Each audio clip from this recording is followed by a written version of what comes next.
Ladies and gentlemen, a new snapshot for Minecraft Java Edition 1.15 has been released. Here is Minecraft 19w37a. This one has even more bug fixes as well as new things brought over from Minecraft Bedrock Edition. My name is slicedlime, come with me on a guided tour of all the changes in this snapshot. Let's start with mobs. When breedable mobs spawn in groups, naturally they used to all spawn as adult mobs. Now they sometimes spawn babies in the group. There was a bug that caused tamed animals to no longer teleport to players properly. That has been fixed in the snapshot. And a couple of fixes for loot drops. Mobs would pick up items and they would then drop their current item even if the drop chance was set to 0 in their data.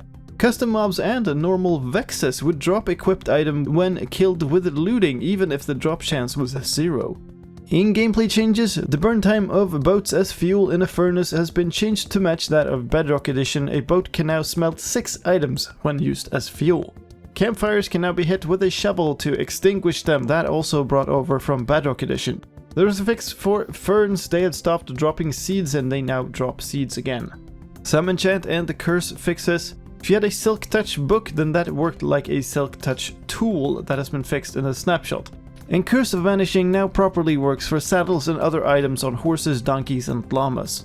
Speaking of such items, horse armor could sometimes be duplicated when you killed a horse with looting 3. That has been fixed in the snapshot as well. Tools from the creative inventory and crafting didn't have the damage tag set until you relogged. And that also meant that the recipe book would reject bows when trying to use them to craft dispensers. Those bugs fixed in the snapshot. And when villagers went to ring a bell, that bell would always swing in the same direction even when that was not possible. And that leads us into redstone fixes, because the same problem was there for bells activated by redstone. Any blocks that can be manually placed on farmland can now also be pushed onto it with a piston. That goes for carpets as well as fence gates. And when you placed a wet sponge in the nether and it turned into a dry sponge, that did not properly update neighboring redstone components. Some world-related fixes in this version.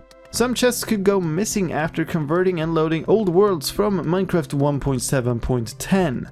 And in the last few snapshots, portals from older worlds will create a new portal instead of taking you to an existing linked portal. And in the previous snapshot there were new game rules introduced, and some of those would get the wrong value when you upgraded a world from older versions. That has been fixed in this version, but if you have a world that was opened in the previous snapshot, then those game rules have been saved with the wrong values.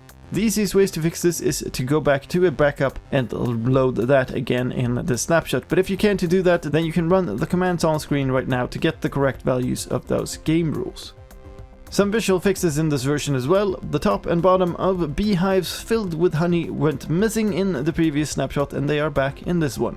And for a number of different cases when you used an item or otherwise interacted with things in the game, the arm swing animation did not play. Many such bugs have been fixed in this snapshot. Number of technical changes again in this version. The new fire damage game rule has been changed so that it also now prevents damage from lava. There was a bug where the data modify command and the execute store command could modify player data inside of item tags. Those bugs have been fixed in this version. We do know that some players used these bugs for their benefit in certain packs, and more changes are coming down the line to hopefully offset this fix. When you clone the block containing an item, then afterwards changing the data of that item would change the other block as well. And when using a bucket with the can place on data set, then the check was being applied to the wrong block.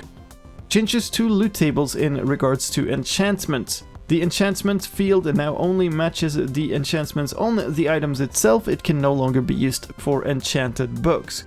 To match the contents of an enchanted book, then you can use the new field stored_enchantments. I'd like to mention one more thing that has been changed, but not in this snapshot, in a previous snapshot, but it hadn't been found before now. That is that the world format has changed. The world format now stores biome information in 3 dimensions. Previously, which biome a block belonged to depended entirely on its x and z coordinates, but now it also depends on its height. And finally, some stability and performance fixes, including several crash fixes. Now those are all the changes in this version. If you try it out, then remember that snapshots are less well-tested versions can cause problems like we saw with the game rules in the previous snapshot, and this can go as far as to corrupt your world, so if you do try it, make sure to do it on a test world or on a backup of your world. Remember, if you upgrade a world to the latest snapshot, then there is no guarantee that it can ever be downgraded again, so make sure you have that backup.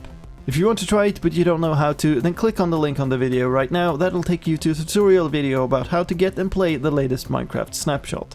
And that was all from me for this time. My name is slicedlime, thank you for watching. I hope you found this update video useful, and if you did, please help me in return, leave a like and share it with your friends. If you want to stay up to date with the latest Minecraft versions, then please subscribe to my channel where I do update videos for every new snapshot, pre-release or release of Minecraft. Take care, and I'll see you next time.